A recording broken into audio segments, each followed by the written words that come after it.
세상을 연결하는 뉴스 브릿지입니다.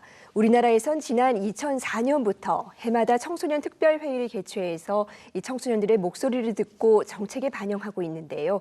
올해에는 어떤 아이디어들이 나왔을지 제19회 청소년 특별회의 김동현 의장에게 직접 들어보겠습니다. 어서 오세요. 네, 안녕하세요. 네, 먼저 이 청소년 특별회의가 어떤 기구인지 소개 부탁드립니다. 네, 여성가족부와 한국청소년활동진흥원이 주관하는 청소년 특별회의는 청소년 기본법 제12조에 의거하여 청소년 위원들과 청소년 전문가가 모여서 범정부적 청소년 정책과제를 제안하는 기구라고 생각하시면 됩니다. 2004년 시범사업을 시작으로 올해 19회를 맞이했습니다. 제19회 청소년 특별회의는 의장단 3인, 전국 17개 시도 지역회의, 정책기획팀 등 410명의 청소년 위원들과 청소년 전문가로 구성되어 있습니다.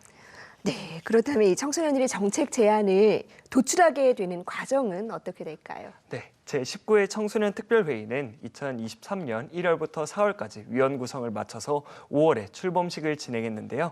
이후에 6월 대한민국 청소년 원탁회의를 통해서 올해의 정책 영역인 기후환경, 디지털, 마음건강 총 3가지 영역에 있어 청소년들의 목소리를 수용했고, 그리고 7월부터 8월 정책 발굴 워크숍과 실천 활동을 통해 구체적인 정책을 발굴했습니다. 이를 바탕으로 9월 본회의를 통해 다양한 정책 과제를 완성했고, 이후 10월부터 11월 관계부처 협의를 통해서 지난주에 결과 보고회를 마쳤습니다.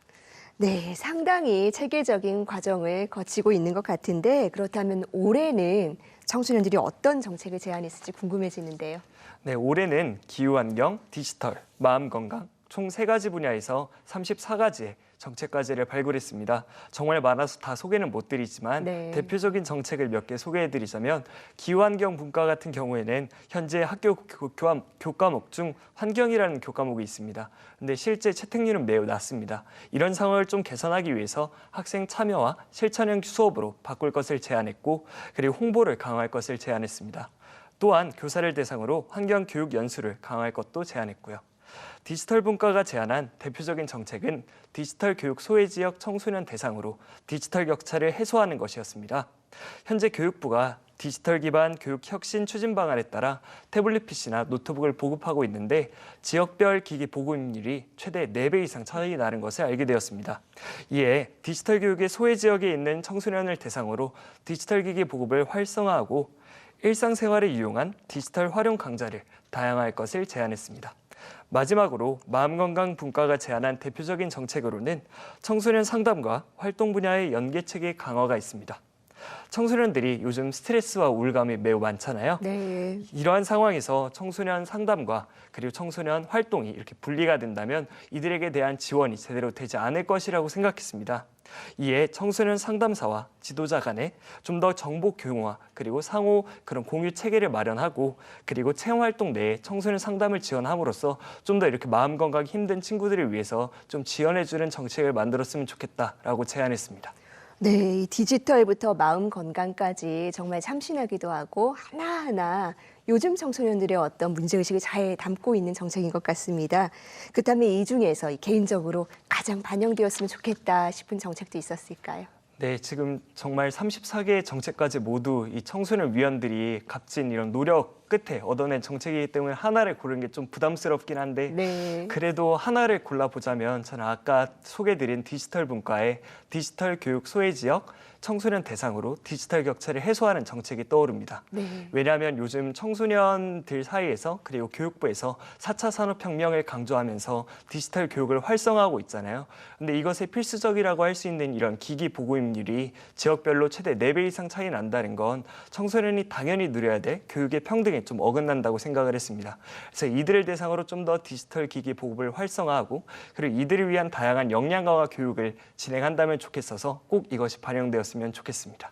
네, 이렇게 제안된 정책들은 정부 부처에서 검토를 한 뒤에 반영하는 걸로 알고 있는데요. 그렇다면 지금까지 얼마나 많은 정책들이 반영이 됐을까요? 네, 청소년 특별회의에서 1년간 만든 정책은 10월과 11월에 관계부처 협의를 진행합니다. 그래서 올해 같은 경우는 정말 많은 정책 과제를 제안했고, 그렇다고 생각하시면 좀 정책 수용률이 적지 않을까 이런 생각도 하실 수 있지만, 청소년 특별회의의 장점이라는 것은 정책의 수용률이 매우 높다는 것입니다.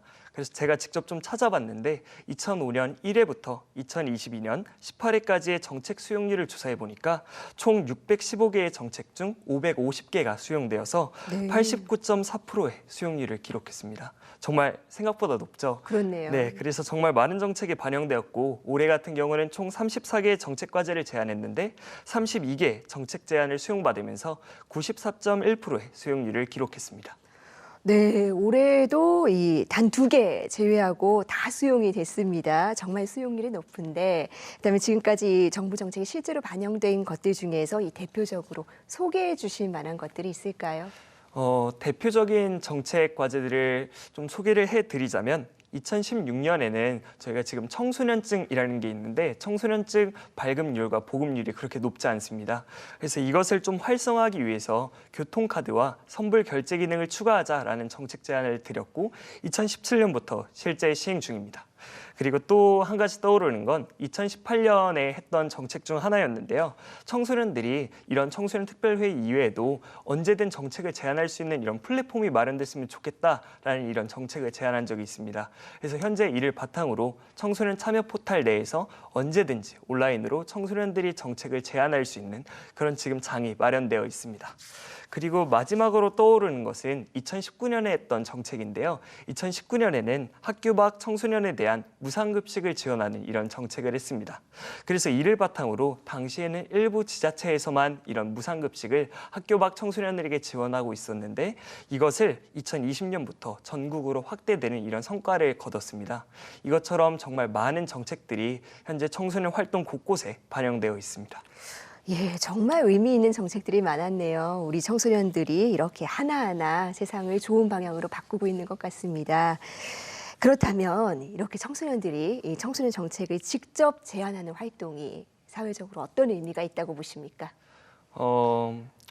저는 흔히 기성세대들이 하는 말이 떠오릅니다. 기성세대들이 흔히 청소년을 그릴 때 하는 말이 청소년은 우리 사회의 현재이자 미래이다. 혹은 청소년이 중심이다. 이런 말을 많이 하곤 하는데요. 그러나 정작 사회에서 청소년들이 어떻게 대우받나를 생각해 보면 보호받아야 되는 대상 혹은 교육받아야 되는 대상 이것처럼 객체나 조연으로 이렇게 대우받는 경우가 많습니다. 이러한 모순 속에서 저는 청소년 특별회의나 그리고 다른 청소년 정책 활동이 가치를 갖는다고 생각을 합니다. 왜냐하면 이런 정책 활동을 하는 정책 제안하는 활동이야말로 청소년들이 직접 우리 사회의 문제를 찾고 그리고 이것을 해결하기 위한 정책을 제안하는 활동이기 때문입니다. 대한민국 청소년들이 객체가 아닌 주체로서 활동하는데 이런 정책 제안 활동이 큰 도움을 준다고 생각을 합니다. 그래서 청소년 정책 제안 활동을 통해서 우리 사회에 단순히 객체로만 남는 것이 아닌 보호받는 대상으로 남는 것이 아닌 우리 청소년이 우리 사회의 현재이자 주인으로서 기능할 수 있다고 그런 것에서 가치가 있다고 저는 생각합니다. 네, 이 청소년들의 눈높이와 요구를 반영한 정책들이 많이 만들어져서 더 많은 사람들이 행복한 사회가 되기를 바라겠습니다. 오늘 말씀 잘 들었습니다.